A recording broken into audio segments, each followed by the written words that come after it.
Madam Chair, we're live. Thank you. Good evening, everyone. Today is March 11th, 2025. The time is 5:06 p.m. I'm calling to order the Baldwin Park Stakeholders Oversight Committee regular meeting. Pastor Jackson, can you please lead us in an invocation? Yes, I can. Heavenly Father, we come before you right now in the name of the Lord, giving you praise, glory, honor, and thanksgiving. We can do nothing without you. You said to acknowledge you in all of our ways, and you will direct our path. And this is what this stockholders committee needs, your divine direction. So enlighten us in the things that we should do, the decisions that we make. And we ask this in the name of the Lord Jesus, we pray. Amen. Amen. Now, if I can please have you face the flag so we can say the Pledge of Allegiance. Put your right hand over your heart. Ready, begin. I pledge allegiance to the flag of the United States of America and to the republic for which it stands, one nation, under God, indivisible, with liberty and justice for all. Amen. I know. Go, Keith. I know. Okay.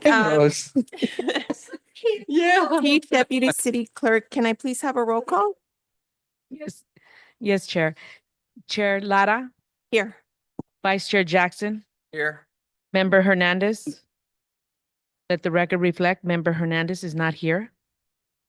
Member Marta Cárcamo, Here. Member Orozco. Let the record reflect, Member Orozco is not here. Member Sasha Rodriguez.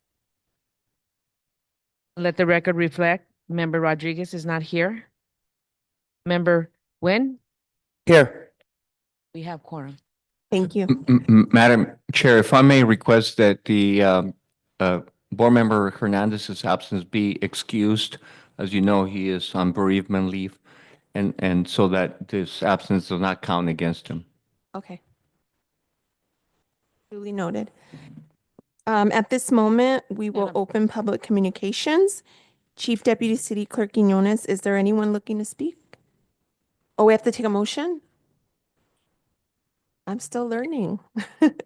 Okay, can I get a motion to excuse Member Hernandez from our meeting today? I make a motion that we excuse. I second it. Thank you. Can I get a roll call, please? Member Marta Cárcamo, Aye. Yes. Member Nguyen, Here. Vice Chair Jackson, Yes. Chair Lara, Yes. motion carries. Thank you. So with public communications, Chief Deputy City Clerk Quiñones, do we have anyone wishing to speak? We didn't receive any cards. Okay. Anyone else that is looking to speak that it did not fill out a speaker card, now would be your time to step up to the podium if you wish to speak, and if you can please clearly state your name. Greg Tuttle, business owner. I just came tonight because I wanted to hear about the gift card and see how productive it was or non-productive. And I'd like a real explanation on why only restaurants are getting the cards and not the rest of the businesses that do retail. So I think it should be shared among the community if it's so profitable. Okay, thank you. Anyone else that's looking to speak?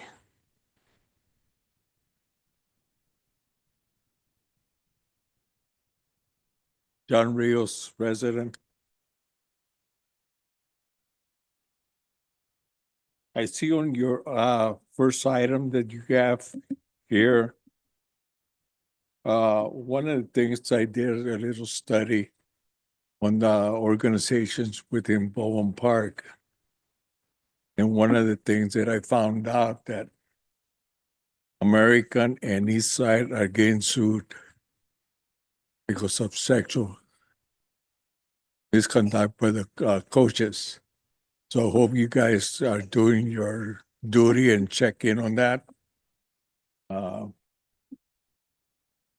we have the organizations, road runners, baseball, soccer, and everything.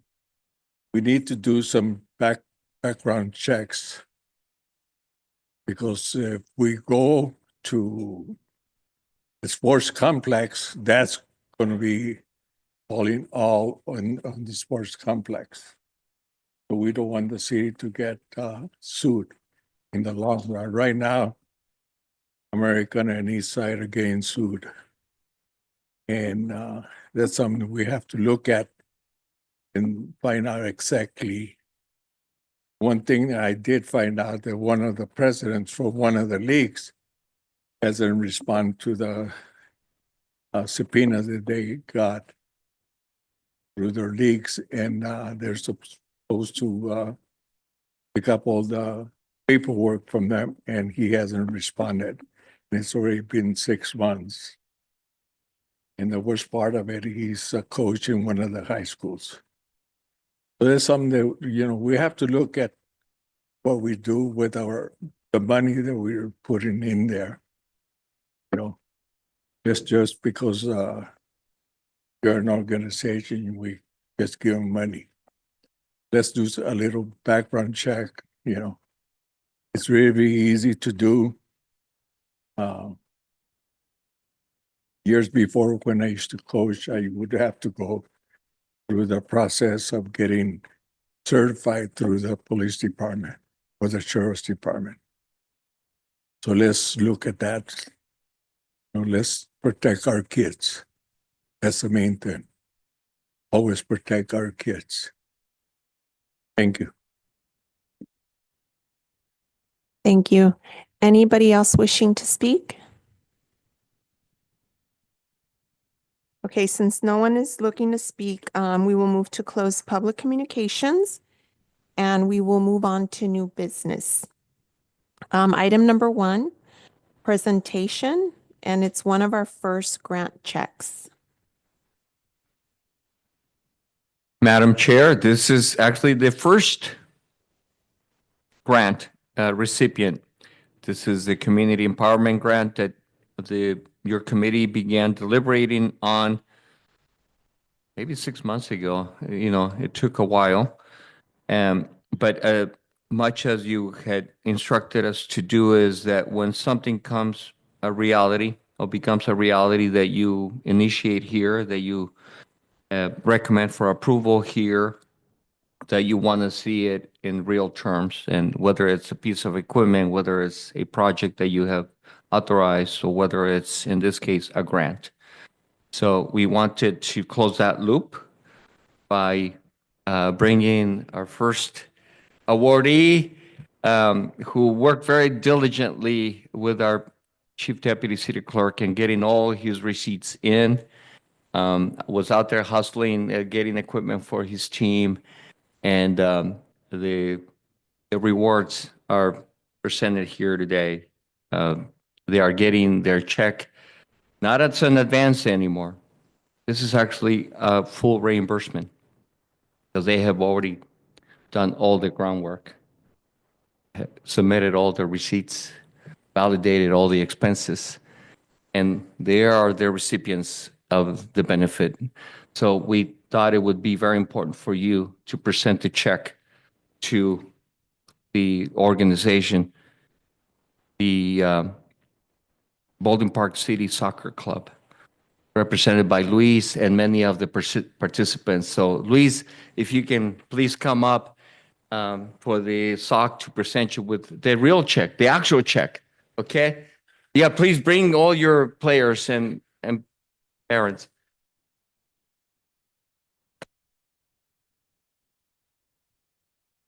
You want to do it down here? Yeah, let's do it down here.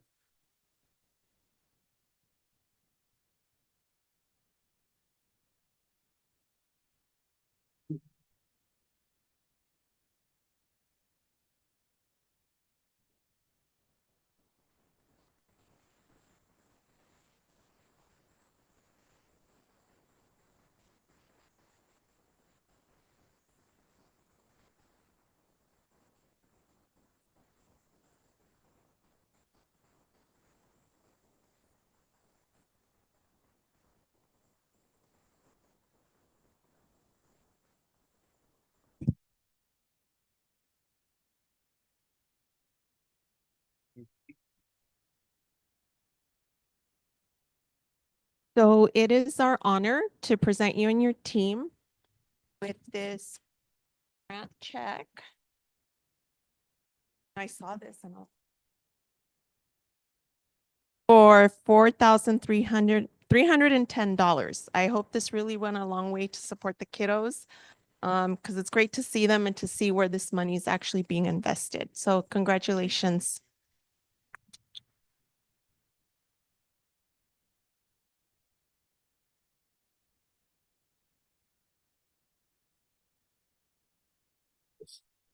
Hey, you made it.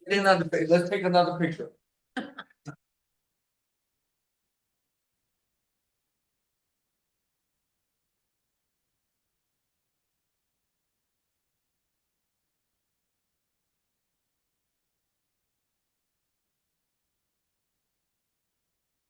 Any other board members? Any? Maybe? Oh. I'll make it quick because I lost my voice yelling at these kids over the weekend. Just I want to thank our mayor, Estrada. I was well, he's the one that posted the information, and I messaged him and went back and forth, and we got it done. I also want to thank Shirley Quinones. I was bugging her like every month, no, every week, emailing her about the grant. And then lastly, all of you guys, City of Baldwin Park, thank you guys, appreciate it, helping out the kids. Our one goal is to put Baldwin Park on the map, and we're doing that. Okay? We have won 4 championships and going for more. Right, guys? No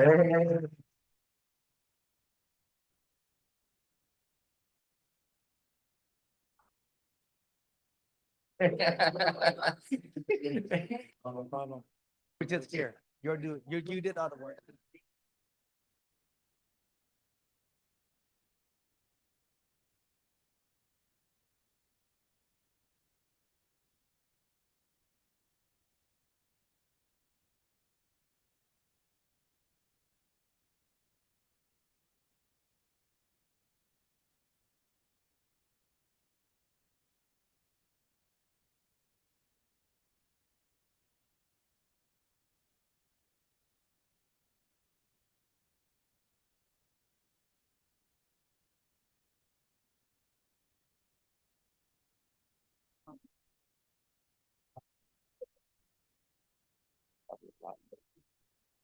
Can the record please show that our colleague Greg Orozco is now present? Yes, I will. So unless anybody wants to make any other comments, we can move on to item number 2, which is on the YIFT status. Yes, Madam Chair. So this is in effect a status report. You know, it's been 4 months plus since you authorized the program and the council concurred with your recommendation. So our goal was to roll it out in time for the holidays, and we came in toward maybe a little later in the holiday season, not quite at the start of the holiday season, but nonetheless, we were able to roll it out in time for the holidays. And it's been in effect now for 4 months. So we thought it was an appropriate time to give you a status update. And for that, we have Ken and Erica providing the update.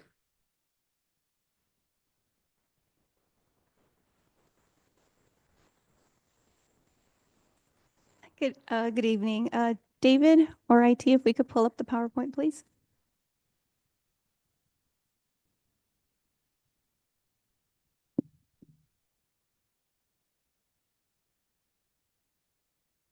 Good evening, Madam Chair and members of the Oversight Committee and staff. It's a pleasure to come back to you. I think I was here several months ago when you made the recommendation to your city council to authorize the funding for the gift card program. So we just want to give you an update on the status of the program. If we can roll to the next slide. I'm going to give you first an overview of the entire gift card program, which has been in place for a couple of years for the city. And then I'll highlight some of the recent activities with the rollout of the new phase that occurred towards the end of last year. Currently, there are 28 participating merchants, and of those, there are 22 businesses that are restaurants or food businesses. And to address a public comment earlier, the program is not designed specifically or exclusively for restaurants or food businesses. It just so happens that there are a lot of businesses that are in that category that participate in the program. But there are also several beauty shops and barber shops, general retail shops, and also one graphic design business. The program is designed for small local businesses. So one of the exclusions is it's not for chain businesses like your chain stores, like your Targets, your Walmarts, or any of those large chains, because it's to help stimulate the local economy for your small businesses. To date, there have been more than 4,300 gift cards worth over $374,000 have been issued through the program, and about 95 or 92% of those cards have been redeemed. So people are not buying and hoarding the cards, they're actually using them in the businesses in your community. On the next slide. The original program was launched in January of 2023 with 100% buy one, get one match. It started with $100,000 in funding. The initial funding expired in March of 2023. So you saw that those first 2 months, that $100,000 really was exhausted. There was some residual money that was left over. And in November of 2023, the city decided to use that $20,000 in residual money to continue the program. And then back in the end of last year, there was a recommendation by your staff to this oversight board to utilize some of the Baldwin Park Measure BP funds for the continuation or a new launch of the program. And you can go to the next slide, which occurred in, as the city manager mentioned, towards the end of last year. And of that, or after, when the program was launched, your city staff really did a lot of outreach on social media to encourage residents to purchase the cards, as well as to sign up new businesses to be participants in the program. Since the new launch, there have been 1,815 new cards that have been issued since November, or about 42% of the overall total since the program began. The new phase generated $143,740 in revenue to local businesses. The next slide kind of gives you a breakdown of some of those statistics from the beginning of the program and since the relaunch of the program. So the first column is the program prior to the new launch in November of 2024. And then the second column is activity since the November 2024 launch and totals. So there, as I said, there's 28 businesses enrolled currently in the program. 7 of those businesses are new since the November launch. And as I mentioned just a minute ago, 1,815 cards have been purchased. 908 have then been buy one, get one cards. So as you remember, the way the program works was someone buys a gift card and they get a free gift card of a matching value that they can utilize. The value of those purchase cards and buy one, get one cards is $167,300 since the new launch. And again, $143,740 has been redeemed on those cards. Right now, there's a balance in the program of $12,530. So there are still funds available if people want to continue to participate in the program. Also, there was a contingency amount of, I believe it was $15,000 that the city staff had recommended the council had approved to set aside, which once these $12,530 are exhausted, that contingency money can be added back into the program. So the program has been extremely successful. And the next 2 slides just give you a list of the businesses and the amount of redemption. This is in alphabetical order. I'm not going to go through the entire list, but you can see of all the businesses, there is a really cross-section of businesses like the Broken Horn Saddlery, which is one of the first ones, which is not a restaurant or food service business. But restaurants are often very, a lot of the participation happens to rely on how aggressively the business markets the program to their customers. And we've found from your city and other cities, that a lot of restaurants really encourage their patrons. They have a lot of regular customers, and they encourage them to participate in the program.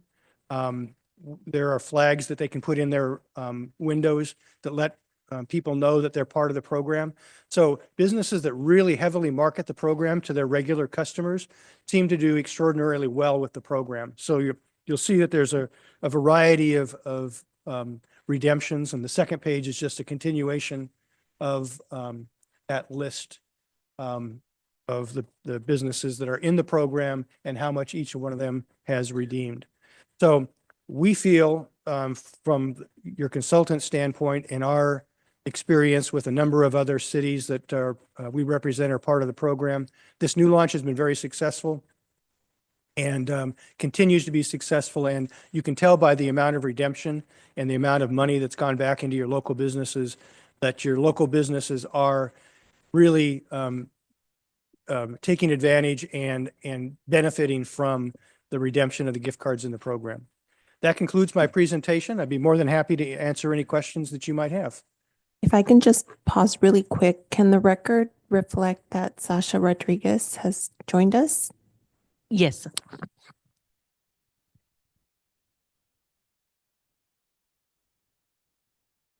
Any questions? Sir, I do have several questions. On the last couple of slides, it says 1815 car was issued. Was that the BOGO car issues or car just bought from On customer bought? the number of BOGO cards issued, No, the number of BOGO car issue was 2158. That was from the last slide, Right. right? The slides, I think the couple of slides before that, you said car issues was 1815. 1,815 new cards were purchased since the program relaunched in November. Right. And So that includes the purchase cards and the buy one, get one cards. then the 2,158 total cards. That's since the inception of the program back in 2023. Okay. Okay. I just want to clear that out. Thank you. Yeah, there were 908 new cards that were issued. Were issued, that's BOGO cards, BOGO. yeah, since November. Yeah. Okay. Yeah. That means there's 908 BOGO cards out there as well? Right, and 1,815, Track. it's almost double because everyone who buys a card gets a BOGO card. Right. So that's why Okay. the numbers are, That makes Right. sense, that number. Thank you. okay. I have a question. Yes. And I apologize because maybe I misunderstood. So one of the slides said 42% of the total had been issued. So does that mean that aside from the contingency that there's still funds that would have gone to the original, the No. cards? No, I the don't know if I'm- 42% is the number of cards that were issued with the new launch in November. So they represent 42% Oh, of the total of the total. since the going back to 2023. 2023. Yes. Got it. Okay. Thank you. Sorry for it being confusing. No, it's okay. Lots of percentages and numbers. I just have a comment. Thank you so much for the presentation because I'm a visual person. So to be able to see, how much we gained from these cards at the beginning, I was a little skeptical, I will say. But to see how much we invested in our city, it's pretty amazing. So thank you for giving us that presentation. I'm like, well, when can we do this again, right? So it's Sure, your it's staff would good. like to hear that. Right. Thank But, you. No, you're very welcome. And you're right. It is, especially when you take a look at the individual businesses and you see some of them that, are very small mom and pop restaurants that benefited significantly from, this program that maybe, in some cases, maybe kept them going. So it's a good thing that the city has done this. And I do also want to shout out to the social media platform, whoever runs it for the city of Baldwin Park, because I did see that, ongoing and, it's really amazing to see the impact that social media will make. I know people that actually follow social media. They don't live in the city and it brought them to the city. So thank you and shout out to them for doing an amazing work. Ken, I will say that for the businesses, it does take a little bit for them to grow comfortable with this because, the clerks who are at the counter or who are at the register, they don't just scan a card. They have to enter the numbers. And, we're talking 12-digit numbers, when they're super busy, right? Shh. But, those that, like you said earlier, those businesses that are willing to do that, you can see how they market it and how well they do and how they capitalize on the availability. And once the clerks grow comfortable with it, entering the numbers is no big deal. I have witnessed it, and so, but outside of that, it's quite convenient, quite easy for the implementation. You can go on the website and track the balance of the card. Pretty easy. I will comment since you brought that up. The company that we partner with, Yifty, has just is just beta testing a tap function for the cards. Okay. So if you continue with the program in the future, they think that they'll be launching that probably in the next month or so. So that'll be a more convenient function for people to be able to tap as opposed to entering the digital. So they're trying to keep up with technology. Yes. Okay, well, if there's no other questions, I thank you for allowing me the opportunity to make this presentation.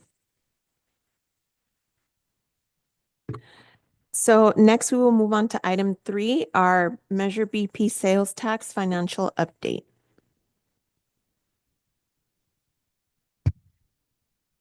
Good evening, committee chair and members. Today, I'm going to provide you update on the financial for the Measure BP. As of February, we received another $811,698. And for the year ended December 2024, and since the inception, we have generated $230,000 in interest earning.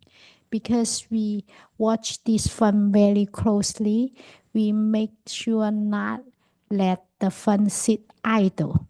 We make sure we invest them to a secure and high interest earning CDs, treasury bond, things like that.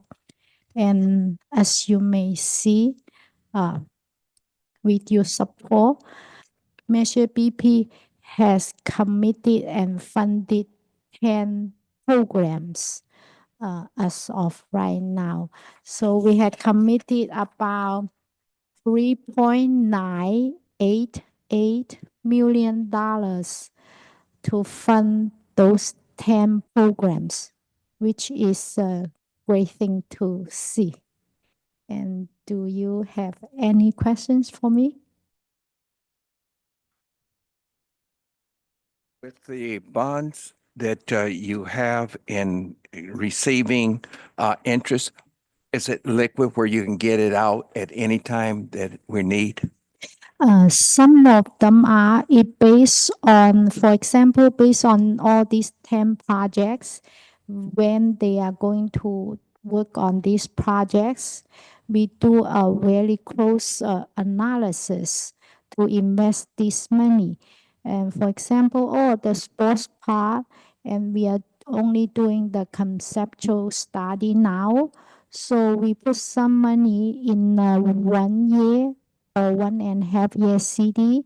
We put some money with the CD or money market that can be liquid, and knowing some of them that might need the money to work on or fund the cost. Is there a fine for drawing out early or anything like that? Yes, there are some, but you are not going to see that happen because we are not taking that risk. We make sure to put certain amount in 1 year and certain amount 1.5 year, and some in the liquid. For example, money market account, we can always draw down the money tomorrow. For example, like we put enough money there or in the checking for us to be readily write a check for those kids, but we don't leave all the Measure BP money that we have received in checking. We spread them out in different investment. That's how we are able to generate this good amount of interest.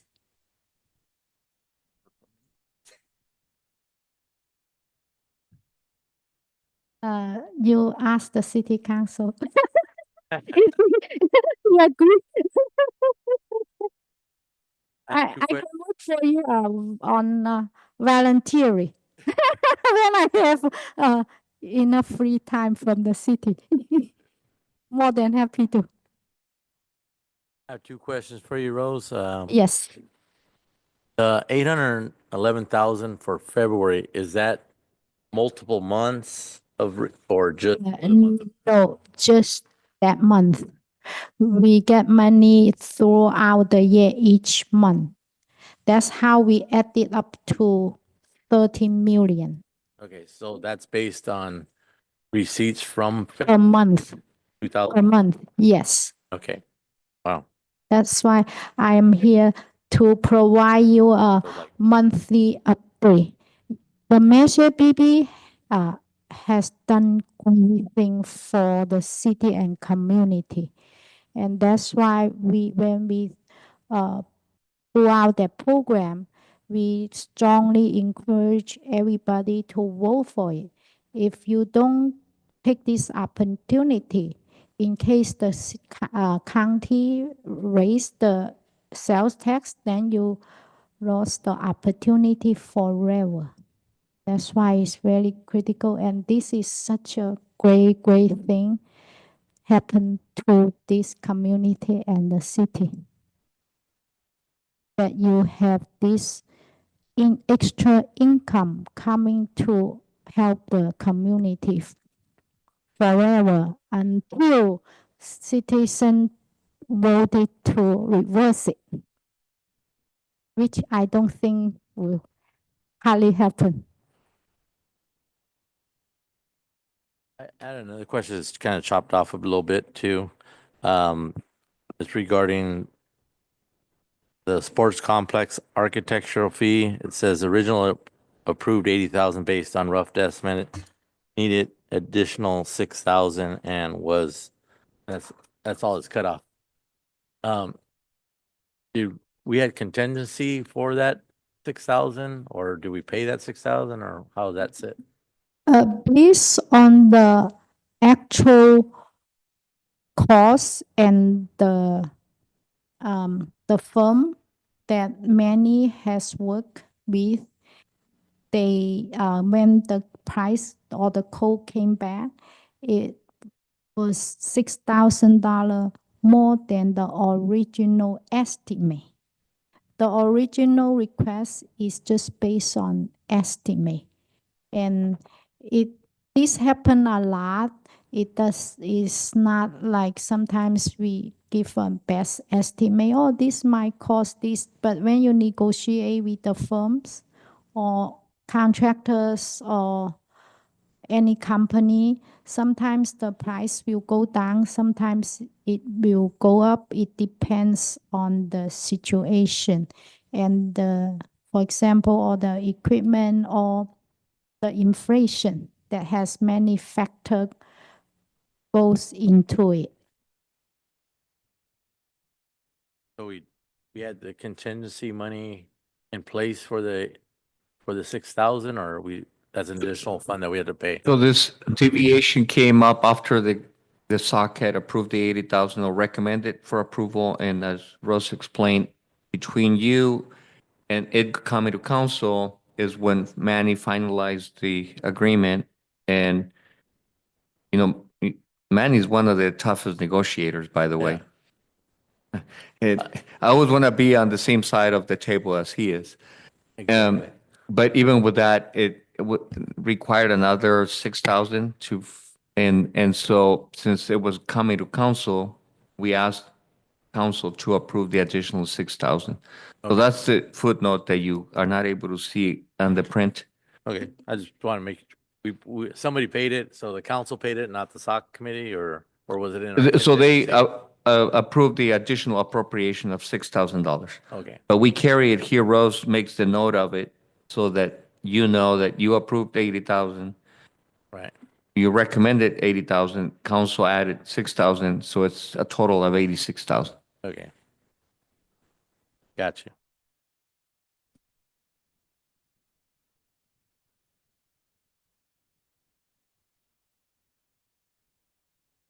We just want to be transparency and provide you update because by the time this request went to the city council, that's when the contracts finalized. Because of the timing issue that it will be hard to go back and forth, come back here first, then go there. Then the cost might change again because of the timing. I just want to make sure it was paid from somewhere, or I thought we had a contingency somewhere for like 10,000 on the side or 80, but it's here, so I'm good. Yes. Any other questions? Okay, thank you. You're welcome. So now we move on to item 4, Stakeholders Oversight Committee, February 11, 2025 meeting minutes.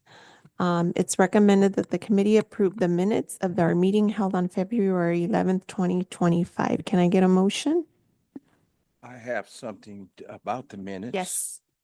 When I asked a question about why was St. John rejected.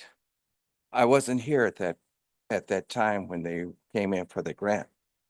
And I did a little research on separation between church and state.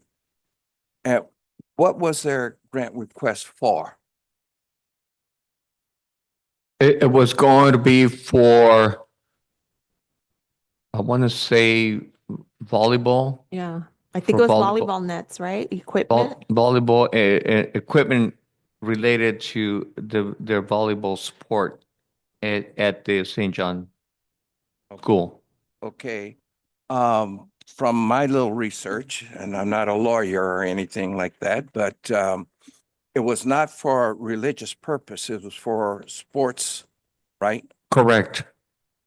I feel, and I think, and the lawyer could check into it and see that unless it is for religious purposes, that there is a separation between that. But if it's like you want to feed the homeless, you want to do sports, or you want to do other community, I'm talking about community involvement, that you can receive government grants on that. So thank you for bringing that up. We did debate it quite a bit. It doesn't mean, at least it's final for this stage. But with your comments, and I think the feelings that other of us who are non-attorneys, we're going to spend more time on it. And as you're researching, you'll find out there's state grant and federal grant. The state grant is a little tight, but the federal grant, but both of them will allow outside grants, but not preaching, teaching, paying salaries and things like that for, we can't receive a grant for that. Yes, so it was the state constitution that our city attorney determined prohibited the use of a public money for essentially a religious organization. They use a different term. It didn't necessarily say that whether it's used for the propagation of the doctrine or the religion or not, just that it cannot go to a religious-based organization.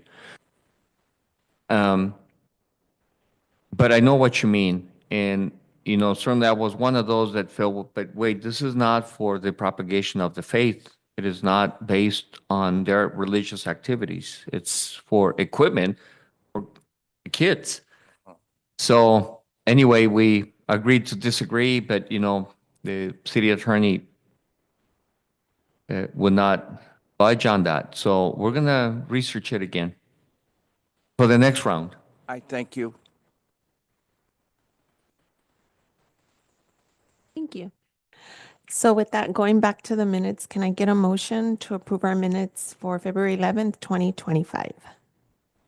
Make a motion. Thank you. Can I get a second? I'll Second. second. Roll call vote? Member Martha Carcamo, Yes. Member Orozco, Yes. Member Rodriguez, Yes. Member Nguyen, Yes. Vice Chair Jackson, Yes. Chair Lara, Yes. motion passes. Thank you. So now we move on to the Stakeholder Oversight Committee, staff requests and communications. Does anyone have any communications or requests that they would like to make at this time? I do have like a question, so an inquiry, so I don't know if we could discuss it now. So do we have an update on the meeting between the school district and the request of the location for the sports complex center? Yes, thank you. Thank you, Board Member Estela. In fact, I had two notes on the comments, and that's one of them. If I now can, so the City and School District Collaborative Committee, it's called Collaborative Committee. I think you're, um, will be held next week, Tuesday, March 18th at 5 p.m. here in the council chambers. So the committee has agreed to the time and the location and the date. We will publish the agenda at the latest Thursday, but we may publish it tomorrow. So once we publish it, we will use the agenda as a way of promoting all of us, including you guys, of promoting it to the public. And the reason we're holding the meeting here, normally we would hold the meeting at the ARC, but it's smaller. We felt that actually Mayor Pro Tem Damian is the one that suggested that we should have it here so that we don't hold back on inviting people to come. As you had suggested, Member Carcamo. So it says for next week, Can you confirm the time? Is it 5? 5 p.m. 5, okay. What date? March 18th. Next Tuesday. So who is part of the collaboration committee? Do we know? Yes, so from the city side, the members who were designated by the city council is Mayor Pro Tem Damian, Councilmember Estrada, or Councilmember Lozano. For next week, it's going to be Mayor Pro Tem Damian and Councilmember Lozano. On the school side, it's Ricardo Vasquez and Norma Olmos. And then from the staff perspective, it's myself and Manny from the city. And then from the school board, it's Froylan, the superintendent, and the deputy superintendent, Mark Shildu.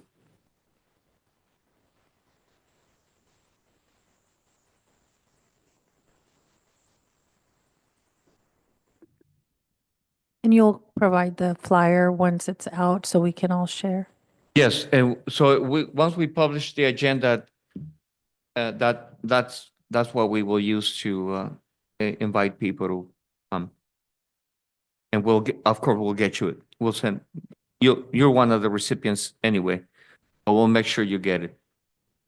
And then just another question, sorry, I'm just like, are the parents going to be notified through the parent square? Was that an option that the school district okayed or? We will ask them. Yeah, we will ask them to do it on their, what's the parent portal, Parent square. yeah. And yes, the sports complex is one of the agenda items.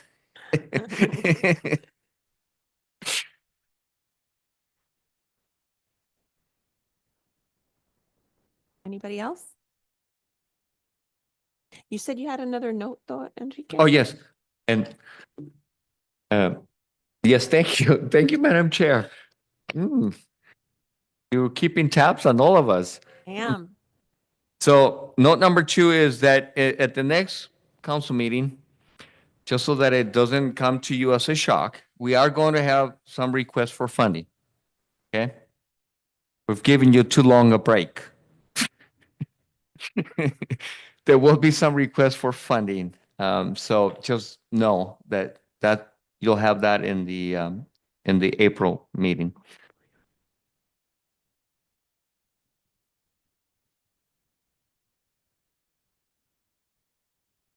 Can I add one more suggestion? So the first grant that we gave to the today to the children or to the soccer, what was it?